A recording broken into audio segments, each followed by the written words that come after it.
What's up YouTube? We're back with another tier list video. My last tier list was about recycling and I had a lot of fun with that format, so I thought we could do it again. This one is about the best method to kill your lawn. Killing your lawn is a valiant effort because you're going to save so much water, you're going to get rid of monocultures and turn it into a beautiful garden, a food producing garden, some native plants, whatever you want to do. But if you're not using your lawn, it's probably time to get rid of it.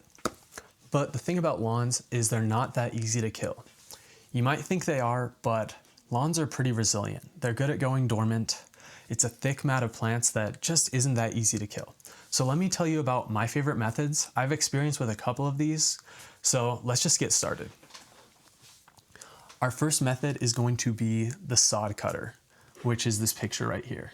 It's basically a big gas-powered machine that you're going to push over your lawn, and it's going to take a blade and cut down and separate it from the earth below it. And then after you run it over, you're going to just roll up your sod and take it off. The sod cutter is pretty good because you'll get instant results, but there's some drawbacks. One, you're going to have to rent this big, heavy gas-powered machine, and you're going to have to operate it too.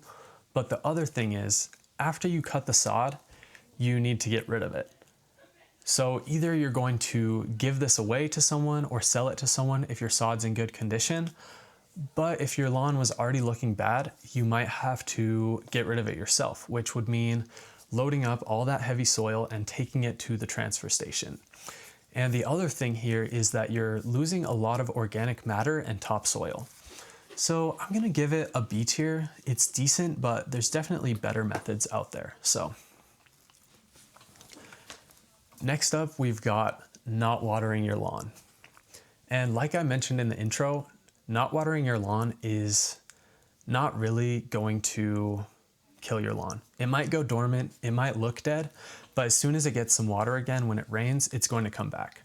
So overall, this method really isn't going to work. And we're gonna put this in F tier, which is what this one's supposed to be. So let me just change that real quick. There's not gonna be a D tier here. All right, not watering, F tier, it's not gonna work. All right, next up is landscape fabric. And this stuff is so overrated. People love to use landscape fabric in their garden beds to suppress weeds, but the problem is you're just burying a layer of plastic and you're creating an artificial barrier in your soil that doesn't allow soil life to transfer from the top and the bottom. So your worms, your nutrients, all these kind of things are kind of going to be trapped. And overall, this just isn't great for the soil. It's true that you probably could lay down some landscape fabric, put some mulch on top of it and kill your lawn, but overall, I really just don't like this method because I think there are better methods than burying plastic. So we'll put that in F tier. Okay, this method right here, this is a picture of some cardboard and newspaper. This method is called sheet mulching, and you might have heard of this before, also called lasagna mulching. This is a super cool method. The idea is first you're gonna lay down your cardboard, and then you're just gonna cover it with lasagna layers of different organic materials. You might have compost, wood chips, manure, whatever you wanna put. The problem with this method is that grass is pretty persistent. It loves to keep growing up. So if there's any gaps between your cardboard or newspaper, the grass is going to grow through that. I've used this method before, and the problem is we just kept having grass grow up in random places. So if you're okay with a little bit of follow-up work, trying to weed that stuff out, this method could be good. I will admit it helps you build some super nice soil. When that cardboard breaks down and you have that mulch layer, it'll give you a super nice soil in a short amount of time. So let's give this one an A tier. Another thing to consider with these methods is the grade. If you have a lawn that's right next to some concrete and you use the sod cutter method, you're going to be lowering that down. You're going to be a few inches lower, and that gives you room to add mulch and get back to your original method. But if you use sheet mulch and you're adding cardboard and compost and wood chips, you're gonna have a landscape taller than the concrete and you're gonna have dirt flooding onto that. It's not gonna look good. But I still think lasagna mulching's a pretty good method. All right, let's see. This is a method you might not have heard of before. This is called solarizing.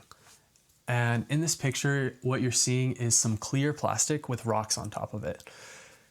What this method does is you're basically cooking your grass. You put this plastic here and it creates a greenhouse effect that gets super hot and will kill your grass and basically any soil life below the plastic. You'll leave it there for maybe 4 to 8 weeks in the summer, and it will basically just kill everything.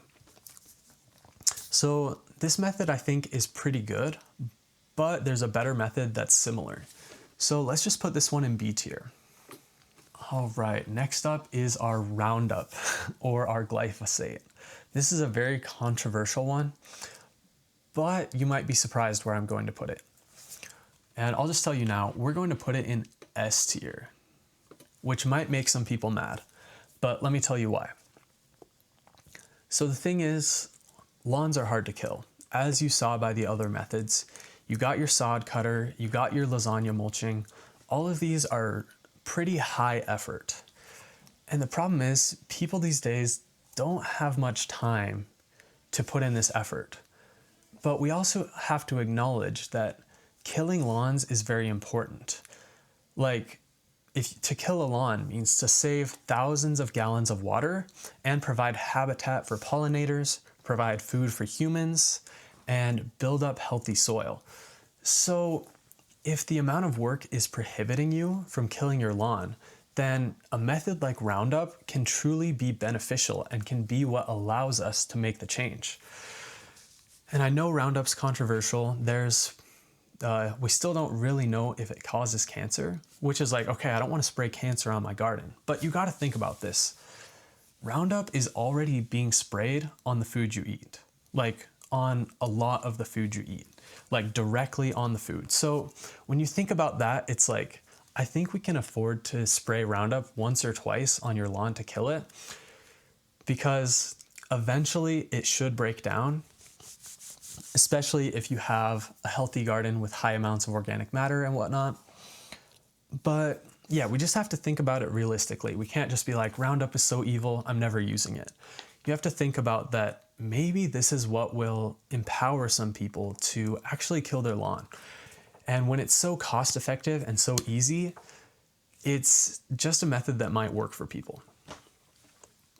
But anyways, if you don't want to do that, there's one last method that is actually my favorite. And this is what I've used most recently. It's called occultation. It's basically solarization, but with black plastic. And since I said it's my favorite, we're putting this one in S tier. So here's the deal with occultation. Instead of cooking your lawn, you're actually hiding it from the sun. So you're gonna have to keep this on your grass for 2 or 3 months during the growing season. And after enough time, this will completely kill the grass. It won't just be dormant, it will be dead. But here's the difference between this and landscape fabric. With occultation, after the grass is dead, you're going to roll back the plastic and take it away. You're not gonna bury it under anything. It's just a temporary thing, which is the big difference here. But there are some cons to occultation. The first one is that the plastic is surprisingly expensive. So we use this stuff called silage plastic, but the thing is you need to buy like a certain amount of square feet of plastic to cover the entire area. And it can be more expensive than you'd expect. But you can also reuse it, which is cool. So after we occultated part of our lawn, I saved the plastic and now I can reuse those sections, which I'm actually doing right now because it's a great way to kill weeds in the garden. And this is something I actually did back when I was working on an organic farm, is we used occultation. Instead of working on weeding an entire row and trying to keep up with that, we would just roll out this plastic and leave it for a couple months. And then when you're ready to plant, all you gotta do is roll up the plastic, add some compost, you've got a perfectly weed-free row to work with. And so I'm actually doing that right now in my garden because it's just easier than pulling weeds. So overall, I think occultation is a great method. It's true that it does require plastic, but it's a great way of keeping that organic matter in your soil because you don't have to remove the lawn or any of your topsoil. It's just going to die and become part of your soil life, basically. Now, with any of these methods, I would recommend you follow it up with some compost or some wood chip mulch or leaf mulch, anything to help you start building soil. Especially if you choose like the Roundup or solarization where you're going to kill the soil life, you definitely want to add some compost to help you build up your soil life again. It will come back naturally after a while, so it's not a huge thing to worry about. But yeah, the other important thing to keep in mind is that the best solution is such an individual thing. If you have a ton of cardboard and a ton of compost or mulch available, then maybe sheet mulching is just the easiest thing for you. But if you just can't do much manual labor and you need a quick and easy method, then maybe the Roundup is really what you need. So I gave you these rankings just to give you an idea of my thoughts on the pros and cons of each, but what really works for you is such an individual decision. But no matter which one you choose, killing your lawn is such a great move because it's helping you to plant more pollinator habitat, plant more human food, build soil, all this kind of thing, because these days there's just way too many lawns. We have developers putting in lawns in the front yard, lawns in the backyard, and no one's actually using these lawns. Like no one steps foot on them.